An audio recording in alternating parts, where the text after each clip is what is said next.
Jay North, the former child actor who rose to fame as the lovable troublemaker in the classic sitcom Menace, has died at the age of 73.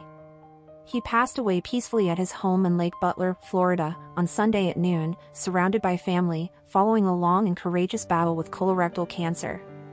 Born in Hollywood, California, North became a household name after portraying Dennis Mitchell on the CBS sitcom based on the popular Hank Ketchum comic strip. The show aired for 4 seasons from 1959 to 1963, and North's portrayal of the mischievous but well-meaning boy made him a pop culture icon of the era.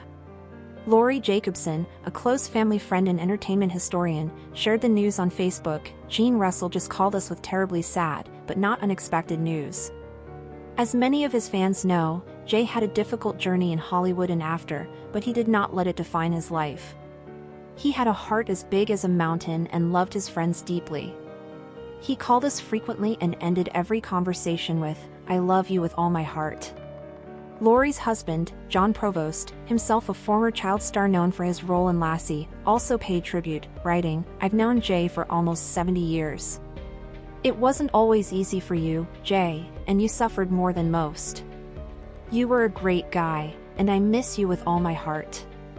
I know you're finally at peace." According to TMZ, Jay's health had deteriorated over the past month.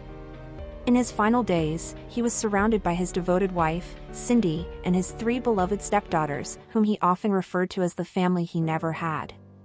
Jay was an only child who never knew his father, and those close to him say the love and support of Cindy and her daughters meant the world to him. In December, Jay received an outpouring of love from fans around the world. Hundreds of heartfelt letters were compiled by Jacobson and gifted to him during the holidays, something he was said to be thrilled and deeply touched by. Jay began his acting career at just 6 years old, appearing in early television programs like Queen for a Day, The Milton Berle Show, 77 Sunset Strip, and Sugarfoot.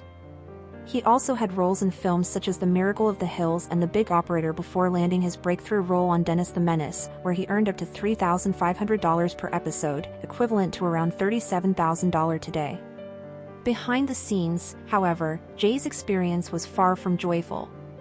In a 1993 interview with the Pittsburgh Post-Gazette, he revealed the abuse he suffered at the hands of his aunt, who acted as his guardian while his mother worked full-time. He described being physically punished for mistakes, isolated from other cast members, and emotionally manipulated. "She was careful never to hit me in front of anyone else," he said. "She made me eat lunch alone in the dressing room. I wasn't even allowed to socialize." These traumatic experiences haunted Jay into adulthood, and he later admitted to struggling with depression and suicidal thoughts. In the 1980s, he began therapy, which helped him come to terms with the pain of his childhood. Fortunately, his mother had saved and invested his earnings, which provided him with financial stability later in life. In the 1970s, Jay found new life in voice acting, working on animated classics like The Flintstone Comedy Hour, The Pebbles and Bam Bam Show, Fred Flintstone and Friends, Here Comes the Grump, and The Banana Splits Adventure Hour. Jay's final appearances included playing himself in a 1999 episode of The Simpsons and a cameo in the 2003 comedy Dickie Roberts, former child star, alongside David Spade. Despite his personal struggles, Jay never lost sight of the joy his work brought to others. "I still don't think it was a great show," he once said of Dennis the Menace, "but it brought joy to people. I'm happy about that." Jay North leaves behind a legacy of resilience, kindness, and enduring impact, a former child star who brought laughter to millions and found peace in the end. Thank you for watching. If you enjoyed this video, please subscribe and turn on the notification bell for more updates on celebrity deaths and news updates.